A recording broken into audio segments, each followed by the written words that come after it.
Hello children, this is Gautam Kumar teaching you geography chapter 2 and the topic is globe latitudes and longitudes. तो as you know globe ये हम बना globe आप लोग देखे होंगे लाइब्रेरी में या चैम्बर में.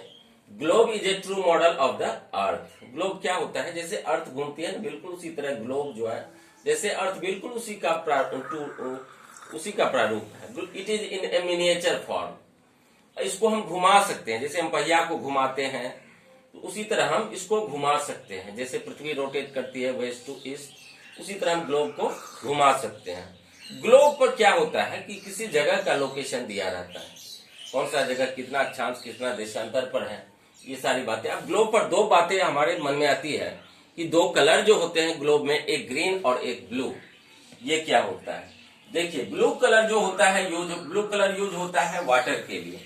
जितना भी ओशियंस है, रिवर्स है, लेक्स है, तो उसको डिनोट किया जाता है ब्लू कलर से. और जितना भी जहां आदमी रहता है, जो भी कंटिनेंट है 7 कंटिनेंट, तो उसको ग्रीन में दिखाया जाता है. मान लीजिए कि ये है ग्लोब, तो देखिए इसमें 3 पार्ट तो जल ही है अर्थ पर. तो जो ये जो एरिया है बीच का, ये सभी क्या है, ये सभी क्या है, ज्यादातर 71% पार्ट में जो है जल ही है. इसीलिए अर्थ जो है नीला दिखता है. जब ऊपर से हम देखते हैं तो due to the scattering of light ये नीला दिखता है, इसलिए हम पृथ्वी को नीला ग्रह कहते हैं. यहाँ सिर्फ 29% पार्ट पर लोग रहते हैं. तो जो एरिया जहाँ कंटिनेंट्स जो है, जहाँ लोग रहते हैं, उसको ग्रीन में दिखाया जाता है. और जो भी ओशियन है, रिवर है, लेक्स है, उसको नीले कलर में दिखाया जाता है. तो ये ग्लोब हो गया. ग्लोब 2-3 तरह के होते हैं. पॉकेट ग्लोब, थोड़ा उससे बड़ा उससे बड़ा. ग्लोब डिफरेंट साइज के होते हैं. अब ग्लोब समझ गए आप लोग. अब है लेटीट्यूड्स. ग्लोब का महत्व समझ रहे हैं ना. ये किसी जगह के अक्षांश और देशांतर को बताता है, किसी जगह की लोकेशन को बताता है, वह कितना अक्षांश और कितना लेटीट्यूड लॉन्गिट्यूड उसका क्या है. अब मैं बता दूं आपको लेटीट्यूड्स. देखिए लेटीट्यूड क्या होता है, ये नॉर्थ पोल हुआ, ये ग्लोब मान लीजिए है, ये नॉर्थ पोल हो गया, ये साउथ पोल है. और ये 0 डिग्री जो है, ये जो बीच का जो लाइन होता है, ये होता है इक्वेटर. तो ये नॉर्थ पोल और ये साउथ पोल, तो ये 2 पार्ट में बांटता है. इक्वेटर जो होता है वो इसको 2 पार्ट में, ग्लोब को बिल्कुल 2 पार्ट में बांट देता है. ये ब्लैक से मैंने डोनेट किया है. तो ये हो गया नॉर्दर्न हेमिस्फेयर, ये हो गया नॉर्दर्न हेमिस्फेयर ऊपर वाला, ब्लैक से ऊपर जो है, ब्लैक से नीचे जो है, ये हो गया साउदर्न हेमिस्फेयर. अब ये लेटीट्यूड्स है, इसकी दिशा देखिए, दिशा क्या है इसका, वेस्ट टू ईस्ट. तो all the parallel lines running in the east west direction are called latitudes. समझ गए. All the lines running in the west east direction is called latitudes. These are 180 in numbers. इसकी संख्या 180 है, याद रखना है. Latitude की संख्या कितनी है, 180 है. और ये इक्वेटर के पैरेलल होता है. सभी लाइन जो भी है वो इक्वेटर के पैरेलल होता है. तो ये हो गया लेटीट्यूड. लेटीट्यूड कितने हैं, 180. अब मैं बता देता हूं लॉन्गिट्यूड. तो देखिए लॉन्गिट्यूड में क्या होता है कि ये लाइन नॉर्थ टू साउथ जाता है. ये नॉर्थ हो गया पोल, ये साउथ पोल हो गया. और ये लाइन देखिए आप, ये हम नॉर्थ से साउथ जो लाइन खींच रहे हैं, ये सभी क्या है, ये सभी ये लॉन्गिट्यूड है. इसको हम कहेंगे लॉन्गिट्यूड. ये जो है नंबर में 360 है. इसका डिफिनीशन हम बताएंगे क्या, कि all the parallel lines running in the north south direction are called longitude. North south direction में ग्लोब पर नॉर्थ साउथ डायरेक्शन में खींची गई जो भी रेखाएं होती है, उसको हम कहते हैं लॉन्गिट्यूड. लॉन्गिट्यूड समझ गए आप. अब है, ये मैंने ग्लोब बना दिया. अब देखिए ये 23.5 डिग्री ये लाइन जो जाती है, इसको हम कहते हैं कर्क रेखा, ट्रॉपिक ऑफ कैंसर. यानी ये जो लाइन है, ये जो लाइन है, इसको हम क्या कहते हैं, इस लाइन को हम कहते हैं ट्रॉपिक ऑफ कैंसर. इसका वैल्यू कितना होता है, 23.5 डिग्री नॉर्थ. और फिर ये 23.5 डिग्री साउथ का जो ये लाइन है, ये जो लाइन है, ये हो गया ट्रॉपिक ऑफ कैप्रिकॉर्न. और ये बीच का जो लाइन है, ये है इक्वेटर. तो ये याद रखना है।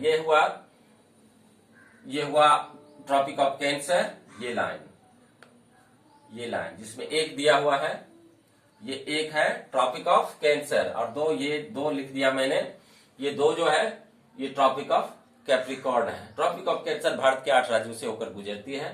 The tropic of cancer passes through 8 states of India. वो है मेघालय, मिजोरम, त्रिपुरा, गुजरात, मध्य प्रदेश, छत्तीसगढ़, उसके बाद पश्चिम बंगाल, राजस्थान और झारखंड। इतने राज्यों से कर्क रेखा गुजरती है। अब मैं 3 हिट जोन्स आपको बता दूं। 3 हिट जोन्स होता है। एक 23.5 डिग्री नॉर्थ से लेकर 23.5 डिग्री साउथ के जो बीच का एरिया होता है, ये होता है टॉरिड जोन।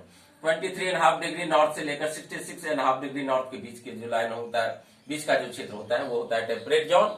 और 66.5 डिग्री नॉर्थ से लेकर north pole and 66.5 degree south से लेकर के साउथ पोल तक का जो एरिया होता है, जो डॉटेड है, ये हो गया आपका फ्रिजिड जोन। ये बर्फीला क्षेत्र होता है, ये थोड़ा गर्म क्षेत्र होता है, और ये सबसे अधिक गर्म क्षेत्र होता है, क्योंकि टॉरिड जोन के जितने भी इसके अंतर्गत जो भी लेटीट्यूड्स हैं, प्रत्येक लेटीट्यूड पर साल में एक बार सूर्य की किरणें बिल्कुल सीधी पड़ती है, इसलिए ये गर्म जोन होता है।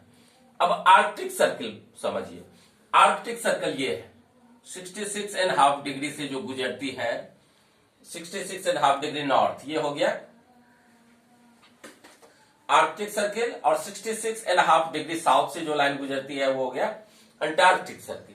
आर्कटिक सर्किल नॉर्दर्न हेमिस्फीयर में है और आर्कटिक सर्किल साउदर्न हेमिस्फीयर में। इतना याद रहेगा। फ्रिजिड जोन, टेम्परेट जोन, और ये टेम्परेट जोन और टॉरिड जोन, ये याद रहेगा।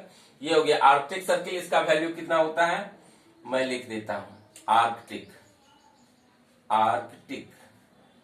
ये आर्कटिक सर्कल हो गया। ये जो लाइन है, ये 3 जो है, सॉरी ये अंटार्कटिक होगा, साउदर्न हेमिस्फीयर में है ना, तो ये अंटार्कटिक,